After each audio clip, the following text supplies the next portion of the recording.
بسم الله الرحمن الرحيم.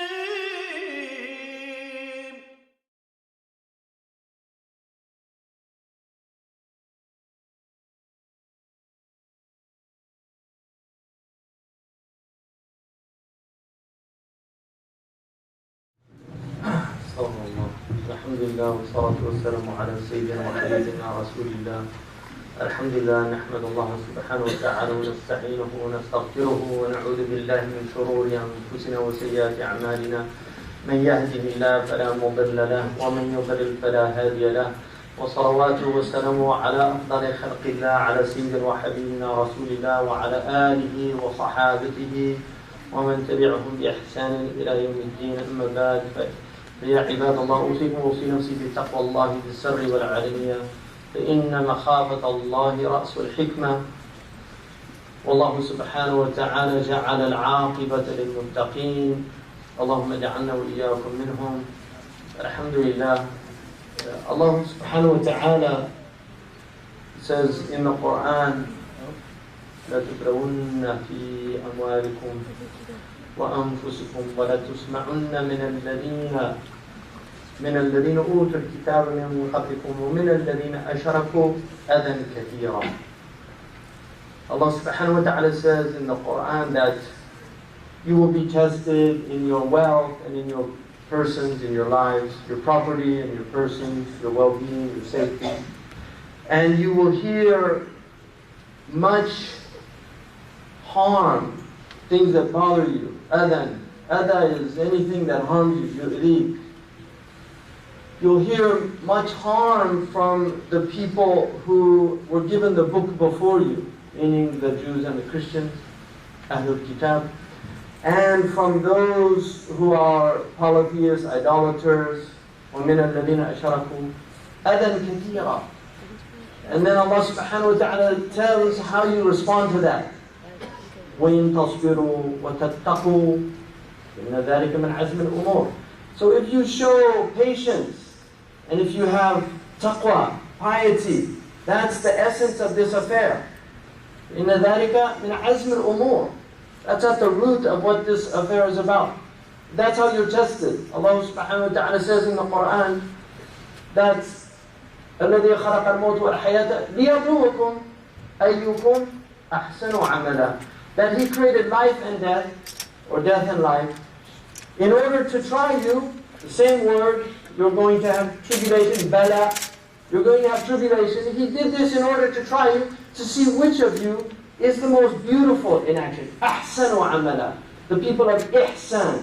The people that respond. Idfa' billati hiya ahsan. Respond in the most beautiful way. Right? La tastawi al-hasanatu wa la sayya. A good deed and a bad deed are not equal. They're not equal. So respond to a bad deed with a good deed. That's the point. Idfa' billati hiya ahsan. That when you push back with a good thing. Not with a bad thing. Push back with a good thing.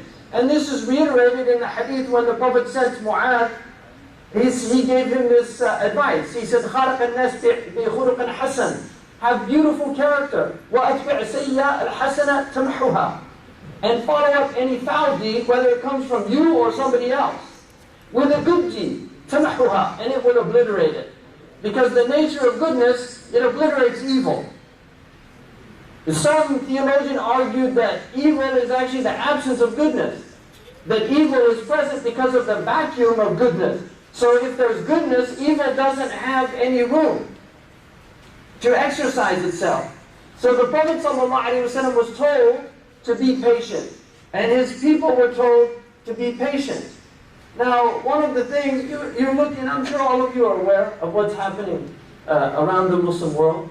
You see, look at the countries where things are not out of control in the Muslim world.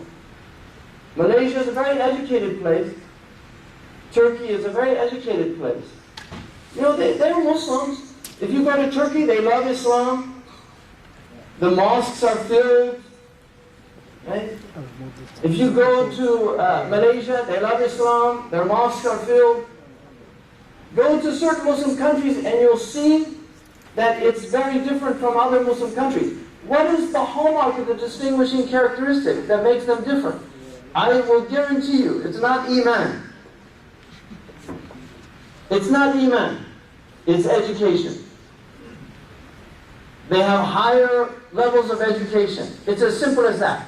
The more educated you are, the less likely you are to make a fool out of yourself. Because people who are ignorant people do ignorant things. That's why they're called juhal.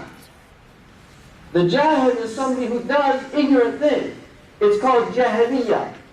Now, when you have a lot of ignorant people, but you have regulators for those ignorant people, these are called shuyukh. Like in a tribal society, you have a wise person. That's what sheikh means, wise. That's one of the meanings. It has several meanings in Arabic. One of them is wise. So when there's a problem, the people, the ignorant people, they go to the wise person. And they say, what should we do? And then he says, we should do this or this, settle down, calm down. Now, when the Sahaba, you know, the Arabs, by their nature, Arabs are a desert people by their nature. Desert people are hot people.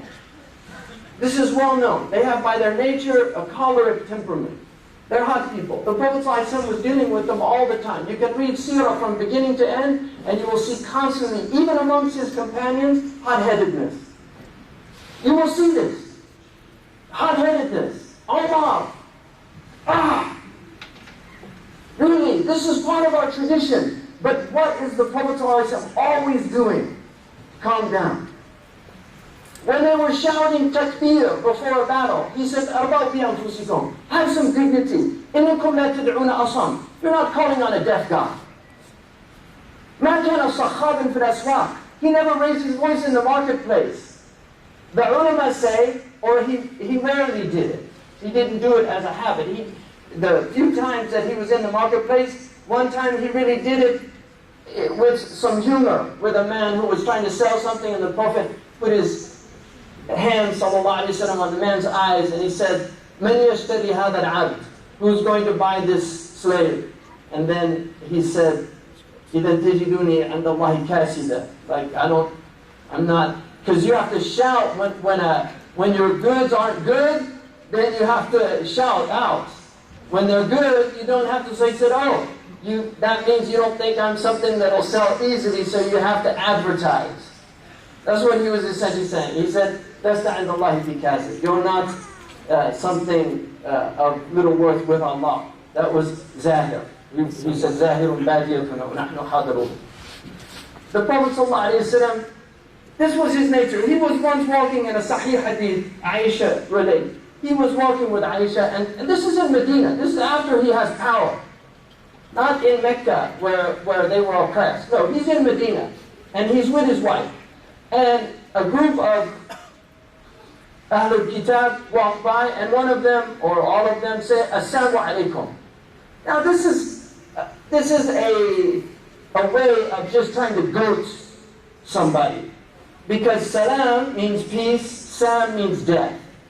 But you know, salam alaikum, salam alaikum, it's almost like you could get away with it.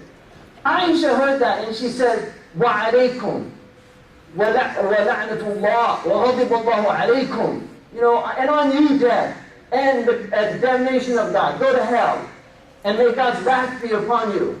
The Prophet ﷺ said, "Mahlan ya Aisha, slow down. Go easy, Aisha. Mahlan ya Aisha." And then Aisha, you know, here's this young woman who loves her husband, and she knows he's the messenger of Allah, and she hears somebody speaking ill of him. She gets angry. What does he say? Mahlan, slow down, take it easy. And then he says, sallallahu alayhi wa sallam, "Alayki bil-rifq." Be gentle. Alayki bil-rifq. This is not in normal circumstances. This is in a circumstance where you're being provoked. Alayki bil-rifq. Wa iyaki wal-'unf wal-fahsh. Beware of violence and using foul language. Anything that's uncouth. أَلَمْ تَسْمَعُهُمْ يَا رَسُولَ اللَّهِ Here's Aisha, because she was a strong woman. Didn't you hear what they said? Maybe he didn't hear. Maybe he doesn't understand why I reacted. Maybe he thought they said, Assalamu alaikum. ألم تسمع ما قالوا يا رسول الله؟ قال صلى الله عليه وسلم ألم تسمع ما قلت يا عائشة? Didn't you hear what I said? In other words, who's establishing the sunnah here? You or me? Who's establishing the sunnah? Who are you following? Your nafs, your hawa? Because this is about constraint. This is about in tasbiru. وَتَتَّقُوا. If you show patience, when? When you're being provoked. When you're being angered. لَيْسَ الشَّدِيدُ شَدِيدَ الصُّرَعَةِ. The strong man is not the man who can overthrow anybody, who can wrestle anybody down. The strong man. The Prophet ﷺ said the strong man is the one who controls his anger. The one who controls his anger. A man came, he said, Ya Rasulullah, awfini, la taghdab. Awfini, la taghdab. Awfini. He kept saying, awfini, give me some real advice. Well, what does that mean? Don't get angry. Right? I'm an Arab. Change my personality? Well, no, because this is about elevating yourself above your human nature to a transformed nature, the nature of belief, the nature of taqwa. This is what this deen is about. We have Muslims all over the ummah making this deen look like it's a religion of fools. Really. Out of some perceived grievances. From who? To whom? The Prophet, you don't think he was cursed in his lifetime? They wrote poems about him. Those poems are still in our books of literature. Our ulama didn't shy away from writing what they wrote about the Prophet. You can read Ibn Hisham, and you can read the ridicules that these poets, and they were great poets, not these idiots and fools. These were real poets. The Arab, they could write poetry. Ka'b ibn Zuhair, who made tawbah from his poem. What did the Prophet say? Sahih al-Bukhari, Kitab al-Manaqib. This is in the Sahih. Here's what he said in Mecca to his Sahaba. They're hearing all of these things about the Prophet ﷺ. What does he say? In a riwayah of Ahmad and others, he says, Unduru ibadallah. Reflect on this, O servants of Allah. And in al-Bukhari, Sahih al-Bukhari, he says, أَلَا تَعْجَبُونَ. Aren't you amazed? أَلَا تَعْجَبُونَ كَيْفَ يَصْرِفَ اللَّهُ عَنِّي شَتْمَ قُرَيْشٍ وَلَعْنَهُمْ. Aren't you amazed how Allah removes whatever the Quraysh have to say about me that's negative? He diverts it from me. Isn't that amazing to you? All of you? Isn't that amazing? He said, يَشْتِمُونَ مُذَمَّمًا وَيَلْعَنُونَ مُذَمَّمًا وَأَنَا مُحَمَّدٌ. They're talking about this character named Muhammad. They're cursing this guy named Muhammad. They intended the Prophet in their poems. Everybody knew they intended, but how did he look at it? I don't know who they're talking about. That's not me. I'm Muhammad. I'm not Muhammad. I'm not Muhammedo. Dante's Muhammedo. I'm not Muhammad, or however they think they can pronounce that name. That's not the Prophet they're talking about. Don't think they're talking about the Prophet. Nothing that they say can reach the Prophet. The dogs will bark all night at the moon. Do the sounds of the dogs affect the glory of the moon crossing the sky? Do they affect the glory of the moon?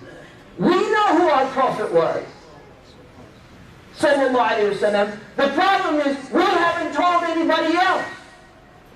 We've kept this to ourselves. Most of these people are just ignorant people. And there are some very devious, demonic people here. And I'll give you an example about this. There are people that want to see Muslims killing Jews, and there are people that want to see Muslims killing Christians. This is what they want. They want Muslims in Egypt. Where did they air this? They first showed up in Egypt on Egyptian television. Who's doing this and why? What are they trying to get out of this? The internet is filled with slanders about the Prophet ﷺ. It's filled with them. Don't Google it because you'll vomit, you'll throw up. There's images, there's pictures, there's cartoons, there's comic books, making fun, mocking. This is the reality, but why now? And why this? Really, you think about this. Who's being manipulated here? What does Allah say to shaitan? وَاسْتَفْزِزْ مَنِ اسْتَطَعْتَ مِنْهُ. Provoke, instigate, rile up those among them, Bani Adam, who you're able to. بِصَوْتِكَ, with your voice, your lies, your deceptions. He's the great deceiver. He's the liar. He loves what's happening now. This shaitan is having a field day. And he's just laughing at look at these. You chose me over these? Look at these pathetic creatures. You chose me over these? Look at them. Look how easy it is to manipulate them. All I have to do is spread rumors. Put something on the internet, and look, they're all behaving like a bunch of fools and idiots. Now, shaitan is happy as pie. And all his minions. وَأَجْلِبْ عَلَيْهِمْ بِخَيْلِكَ وَرَجْلِكَ. Bring your cavalry, bring your infantry. He's got minions. Really. People say, oh, this is a big conspiracy. It is the Iblis. Most of these people don't know they're part of the Iblisic conspiracy. They don't know that. They just hear whispers in their heart. I think I'll try that. That's a good idea. Yeah, let's do that. But this is what's going on. This is what Allah is telling us. And then what does He say? وَشَارِكُمْ فِي الْأَمْوَالِ. Get them to do haram things so they get their money. In haram ways, in prohibited ways. Right? وَفِي الْأَوْلَادِ. And zina, fornication. Get them to have illegitimate children, because that will destroy them. Destroy their civilization. Destroy their families. Right? وَإِذْهُمْ. And give them your false promises. وَمَا يَعِدُ الشَّيْطَانُ إِلَّا غُرُورًا. And then Allah says, and shaitan only promises them falsehood. But then He says, right? وَإِنَّ عِبَادِي لَيْسَ لَكَ عَلَيْهِمْ سُلْطَانٌ. But you have no authority over my slaves. Why? Because they're people of sabr. They're people of taqwa. They're people of sakina. They're people of forbearance. This is my people. I know what you don't know. And the angel said, why are you putting somebody who's going to shed blood? Kill ambassador. Our Prophet ﷺ never killed an ambassador. When Musaylima sent his ambassadors, he sent them back. Kill an ambassador. You know how the Mongols invaded the Muslim countries? Because their ambassadors were killed by an arrogant Muslim ruler. And they sent their hordes. And millions of Muslims lost their lives. Their homes were destroyed. This is what happens. You're playing with fire here. This community is playing with fire. We have extremists on both sides. We've got extremists here that want to see us killing Christians, and we've got extremists over there that want to see us killing Christians and Jews. This is what they want, because they want a conflagration. You read history. Read history. The Muslims are down. We've been down before. But when we were down in Mecca, we had patience. We had forbearance. We had the teachers there to say, calm down. Mahlan ya Aisha. Calm down, Aisha. This is the way the Prophet conquered the world. He didn't conquer the world with swords and spears. He conquered it with good character. And now we think we can rattle toothless tigers. Really, toothless tigers, like Aesop's donkey that finds the tiger's skin. You know, in Aesop's fables, the donkey finds the tiger skin, and he puts it on, and he starts going around, and all the animals, they run away and they're afraid. But then the fox hears him hee-hawing. He's laughing, but he's hee-hawing. And the fox comes and he says, you better learn how to roar. You're not fooling me. This is what we've become, like the donkey putting on the cloak of a lion. Let's roar. We've been humiliated so long. We humiliated ourselves. Who has humiliated us? Nobody can humiliate you if you have dignity. They only humiliate themselves by denigrating you. These people that are denigrating the Prophet ﷺ, they're denigrating themselves. They're showing what ignorant people they are. These aren't people of any worth or weight. They're empty people, vacuous people. But there's also amongst them demonic people. They want to see Muslims behaving like fools. You know why? Because they spent in the last few years $43 million to produce hate in this country towards the Muslims. $43 proven million. We don't know what's going on in other places. $43 million. That man in Norway who went and killed 69 people, wounded 150 people, blew up a station, all these young people, even some children he killed, he was influenced by these ideas. He wrote 1,500 page text. 1,583 pages to declare why he did it. You know why he did it? He said, we're turning into Eurasia. The Muslims are taking over, and the people that are doing it are the multiculturalists.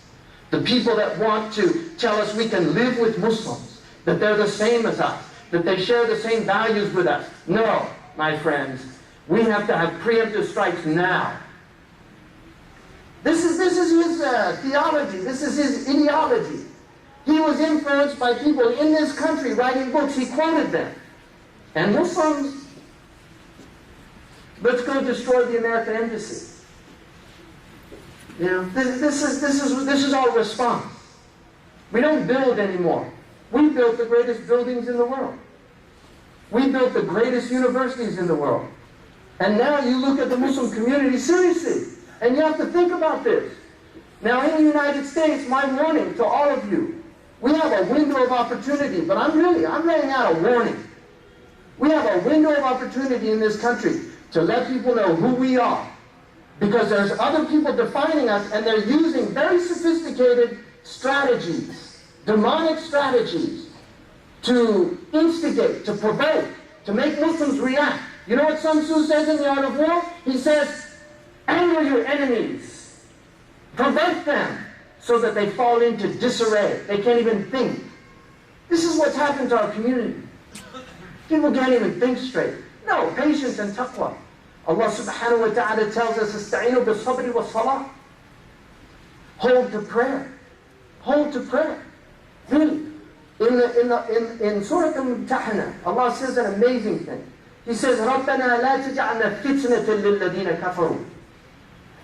Don't make us a tribulation for those who disbelieve. Fakhruddin al-Razi and others say, it means we become such a negative example that people have no encouragement to even think about Islam. They're not interested in finding out. We become a barrier for any interest in Islam. And then he says, immediately after that, وَاغْفِرْ لَنَا رَبَّنَا إِنَّكَ أَنْتَ الْعَزِيزُ الْحَكِيمُ. Oh Allah, forgive us. You can destroy us. You're Aziz, you're Hakim, but forgive us. Fakhruddin al-Razi says, they put asking not to be a tribulation for the disbelievers before asking for forgiveness, because if you become a tribulation for those who don't know anything about Islam, you might not get the forgiveness of God. They're more worried about being a tribulation for disbelievers than their forgiveness. That's what he said. Now you look at the ayahs that follow that, they're about relations between people that you have animosity with. Right? عَسَى اللَّهُ أَنْ يَجْعَلْ بَيْنَكَ وَبَيْنَ الَّذِينَ عَدَيْتُم مِّنْهُمْ مَوَدَّةً. Allah can take people who you are fighting now and put between you love. وَاللَّهُ قَدِيرٌ. Allah's all-powerful. He can make people you don't like now, or you hate now, or they hate you. He can make them your friends. Like the Mongols, they invaded the Muslim land. Within 50 years, people that saw them come as pagans conquering them were praying side by side with them in mosques they built. In 50 years. The great English Christian writer Arnold says it's one of the unique cases in history where the conquered their conquerors with ideas. They came with force, but the Muslims had ideas. We don't have ideas or force now. We're like a mosquito. It's just bothering the Western social body. But I'll tell you something. There are people in this country in very high positions of power in which nuclear options are not far-fetched for them. I'm telling you this, the absolute truth. There are people in this government, in the military, there are voices there saying, we need to show real force here. This has gotten out of hand. Right? They don't need to send in soldiers. And this country has used nuclear weapons twice, and they've used radiation many times. Hiroshima and Nagasaki. Sam Harris, in a best-selling book, argues for a preemptive nuclear strike on the Muslims because they're threatening our existence. And this is crazy stuff, but this is somebody who lectures all over and is held up as an intellectual. So, I think Muslims really need to think very deeply about what you're doing here in the United States. You know, if you came here to make some money, it's not going to be that easy to make money for Muslims pretty soon. You know, I'm just telling you. You know, my problem is I read too much. You know, people, blissful ignorance, that's what they call it. But when you see what's happening, when you see what's going on, so, you know, Muslims better really think about this. Either we practice our religion or we stop pretending that we're Muslims. As far as I'm concerned, I adopted this faith and I'm sick of defending ignorant, backward, reactionary fools. Really. I'm tired of it. أقول قولي هذا وأستغفر الله لي ولكم ولسائر المسلمين.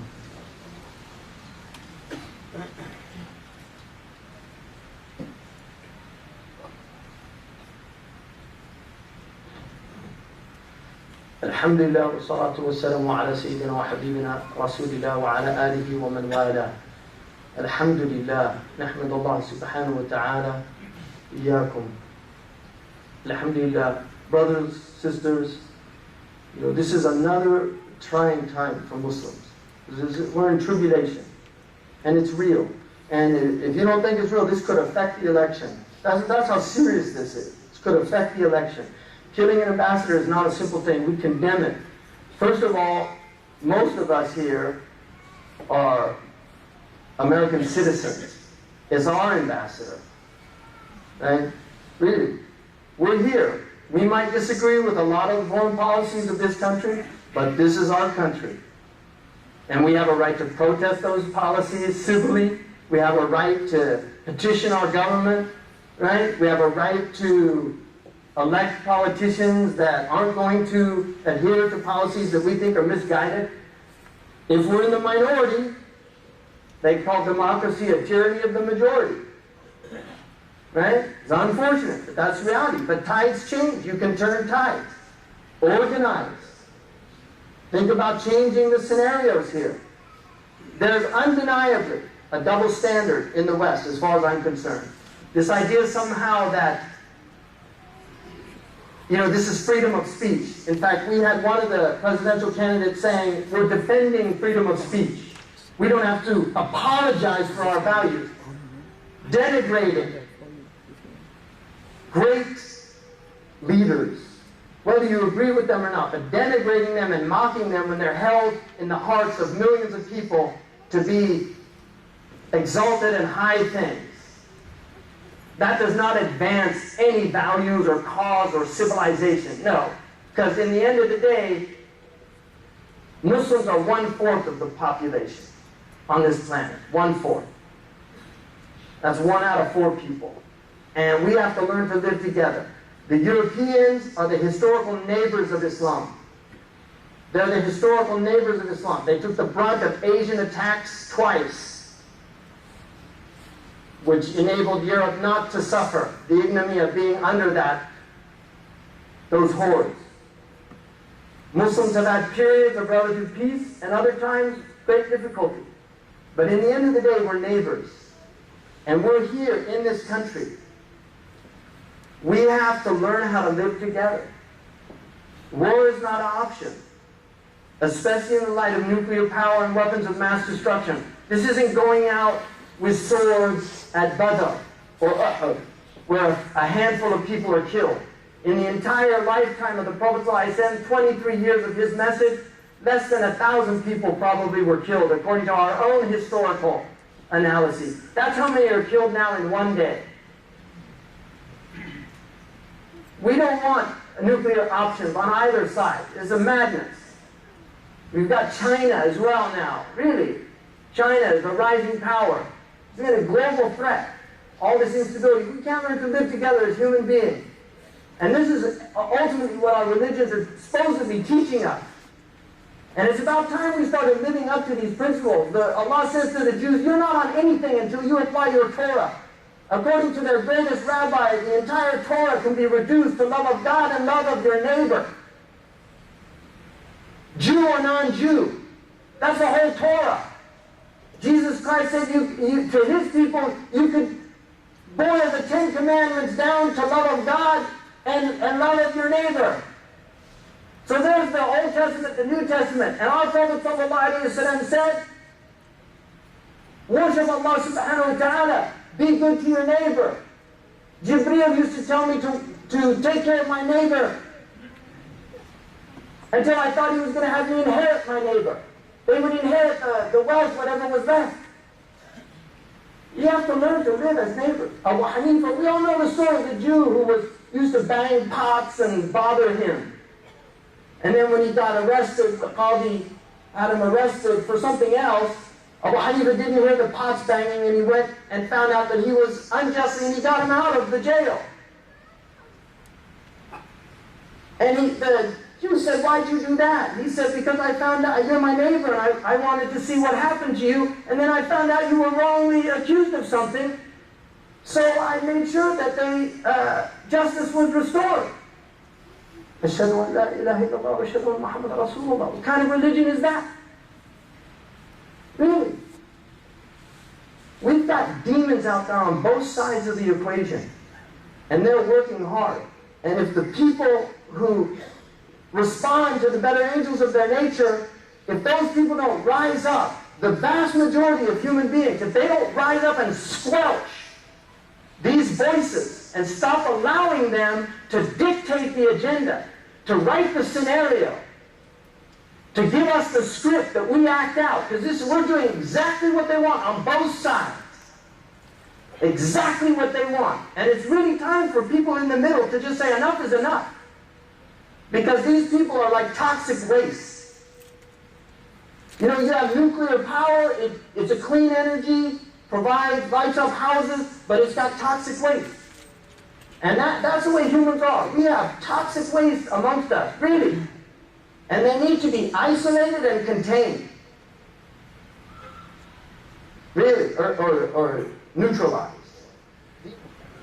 أقول قولي هذا واستغفر الله لي ولكم ولسائر المسلمين. اللهم افتح علينا حكمتك وانشر علينا رحمتك يا ذا الجلال والإكرام.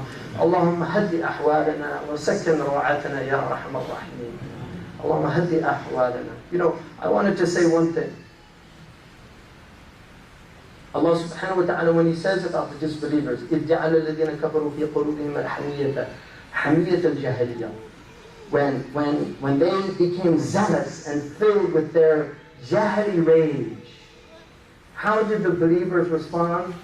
فَأَنزَلَ اللَّهُ سَكِينَتُهُ عَلَى رَسُولِهِ وَعَلَى الْمُؤْمِنِينَ. Allah caused this tranquility to enter the hearts of the believers. Right? That's how you respond to this madness. You don't respond to it with more madness. ادفع بالتي هي أحسن. فأنزل سكينته على رسوله وعلى المؤمنين وألزمهم كلمة التقوى. And He caused them to adhere to this teaching of taqwa, of duty. لا يجرمنكم شنآن قوم على ألا تعدلوا. Don't let the hatred of a people cause you to lose your balance. That's what it means. To be just is to be balanced. Don't let them cause you to lose your equilibrium. اللهم اجعلنا من الذين يستمعون القول ويتبعون أحسنه. اللهم صل وسلم وبارك على سيدنا محمد وعلى آله وصحبه وسلم كثيرا. اللهم انتقم لمن نال بعلم من عرضه صلى الله عليه وسلم. أنت المنتقم ولك حق ولنا حق. اللهم انتقم لمن ناله من علم يا الله، وهدي هؤلاء الجهال الذين لا يعلمون وجعلنا لهم منارا نرشدهم إلى الهدى وإلى النور. اللهم صل وسلم وبارك على سيدنا محمد وعلى آله وصحبه وسلم تسليما كثيرا وعلى آله وصحبه وعلى المبشرين بالجنة وأزواجه وذريته ومن تبعهم بإحسان إلى يوم الدين. إن الله يأمر بالعدل والإحسان وإيتاء ذي القربى وينهى عن الفحشاء والمنكر والبغي يعظكم لعلكم تذكرون وأقيموا الصلاة.